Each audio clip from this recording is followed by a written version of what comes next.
সকলোকে মোৰ চেনেলৰ অন্য এটা ভিডিঅ'লৈ আপোনালোক সকলোকে স্বাগতম জনাইছো। আশা কৰিছো সকলো ভালে আছে আৰু নিশ্চয় ভালে থাকিব, কাৰণ এতিয়াতো বিহুৰ বতৰ আৰু আজি যেহেতু উৰুকা হয়, মই ৰাতিপুৱাৰ পৰা ভিডিঅ'টো আৰম্ভ কৰিছো। আৰু আজি চাগে অসমৰ প্ৰতি ঘৰতে বিহুৰ পুৰা আয়োজন চলি আছে আৰু আমাৰ ঘৰতো চলি আছে বাৰু। আৰু মই দিনটো দেখাই থাকিম, চাই থাকিব।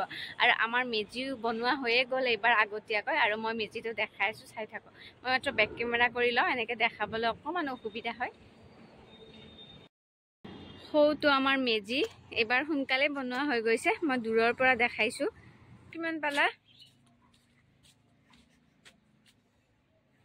আৰু আছে না? শেষ কৰি দিয়া আজি। এইখন হৈছে আমাৰ সৰুকৈ পাচলিৰ বাগিচা। যিহেতু আমাৰ ইমান ঠাই নাই সন্মুখৰ ফালে, সেয়েহে এনেকৈ অকণমানকৈ কৰা যায় আৰু মা আৰু ভণ্টিয়ে বেছিকৈ কৰে। তাৰ পৰা অকণমান কিবা কিবি ওলাই থাকে আৰু এনেকৈ পাচলি। আৰু এয়া হৈছে আমাৰ উৰুকাৰ মাছ। ইয়াৰে এটা মাছ বাৰু আন এঠাইত যাব, আৰু আজি মাছ কাটিব মৃগাংকই। কটাৰী আনিছা?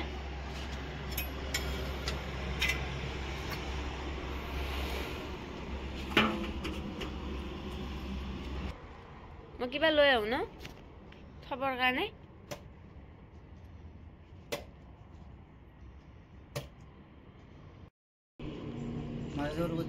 নালাগে, ঠিকে আছে। এই হ'ব, নালাগে। ৰান্ধনী কিমান হ'ল? চাই তুমি দিয়া কিমান হৈছে। মই চিৰাজক সুধি আছো গুণ ওলাইছে নাই, সি এতিয়া ক'বই পৰা নাই। এতিয়া কাষতে বহি আছে না।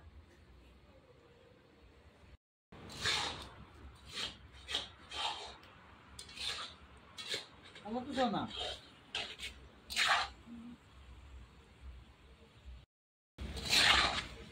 ভাল হৈছে দিয়া। আৰু এয়া সন্ধিয়ালৈকে আমাৰ উৰুকাৰ ভোজ ভাতৰ আয়োজন চলি আছিলে। ভোজ ভাত বুলি নহয়, ঘৰত আমি যিকেইটা মানুহ আছোঁ সেই তেনেকৈতো খাব লাগিব। ইয়াত তেনেকৈ গাঁও যিহেতু নহয়, ভোজ ভাতো খোৱা নহয় একেলগে সকলোৱে মিলি। আৰু ভিতৰত মা, মই, ভণ্টিয়ে মিলি বনালোঁ, আৰু বাহিৰত মৃগাংকই ছাগলীৰ মাংস বনালে। আৰু এয়া বাহিৰতে অকণমান জুইকুৰা ধৰি লৈছোঁ, আৰু জুই পুৱাইতো বাহিৰত এনেকৈ ৰন্ধাৰ আমেজটো উৰুকাৰ দিনাখন বিশেষে হয়।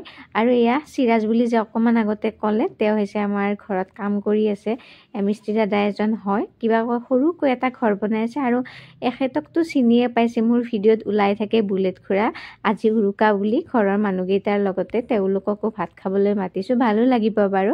আৰু বাহিৰৰ পৰা 2-এজন মানুহ থাকিলে ভাল লাগে, সেয়েহে এনেকৈ বাহিৰত জুই ধৰি লৈছোঁ। আমাৰ যিহেতু পাকঘৰত কামবোৰ প্ৰায় হৈয়ে গ'ল, সেয়েহে বাহিৰত এনেকৈ বহি লৈছোঁ ছাগলীৰ মাংসখন হোৱালৈকে, আৰু হ'লে আমি ভাত খাম। আৰু মই বাৰু ভিডিঅ'টোত গোটেইখিনি ভইচ অভাৰে দি দিলোঁ, কিয়নো বাহিৰত গান বাজি আছিলে আৰু মোৰ ইউটিউবত কপিৰাইট লাগি যাব, সেয়েহে মই আৰু ভইচ অভাৰে গোটেইখিনি কৰি দি দিছোঁ। আৰু ইফালে আমাৰ মাংস হৈ গ'ল, আৰু এয়া চাকি ধূপ ৰেডি কৰিছোঁ। আৰু এতিয়া আমি খোৱাৰ আগতে আমাৰ পূৰ্বপুৰুষসকলক আমি ভাত আগবঢ়াম। এইটো এটা অসমীয়া সমাজৰ পৰম্পৰা। লাহে লাহে এই সংস্কৃতিটো হেৰাব ধৰিছে যদিও আমি পাৰ্য ৰাখিবলৈ চেষ্টা কৰিছোঁ। মই বাৰু আগতে তেনেকৈ কৰি পোৱা নাই, ইয়াত মই দ্বিতীয়বাৰৰ বাবে এনেকৈ কৰিছোঁ। ভালো লাগিছে বাৰু, নতুন এটা নিয়ম শিকিবলৈ পাৰিছোঁ। আৰু ইফালে বুলেট খুৰা আৰু মিস্ত্ৰী দাদাজনক দিলোঁ, যিহেতু তেওঁলোক যাব ভাত খাই দূৰলৈকে, সেয়েহে তেওঁলোককে আগতে দি দিলোঁ। আমি ইয়াৰ পিছত লাহে ধীৰে খাম। আৰু আমাৰ ভাত পানী হৈ গ'ল, আৰু আজি আমি কলপাতত খাম। আৰু কলপাত দিনতে ধুই থৈ দিছিলোঁ, এতিয়া লৈ আহোঁ। আৰু সেয়াই আৰু বিহু। এয়া আমাৰ কলপাত ৰেডি পুৰা। এতিয়া মই ভাতকেইটা খাই লওঁ আৰু কলপাতত বাঢ়ি লৈছোঁ। আৰু মই বৰ বিশেষ কি বনাইছোঁ দেখাই থকা নাই, কাৰণ আজিতো সকলোৰে ঘৰত বহুত কিবা কিবিয়ে ৰান্ধিব।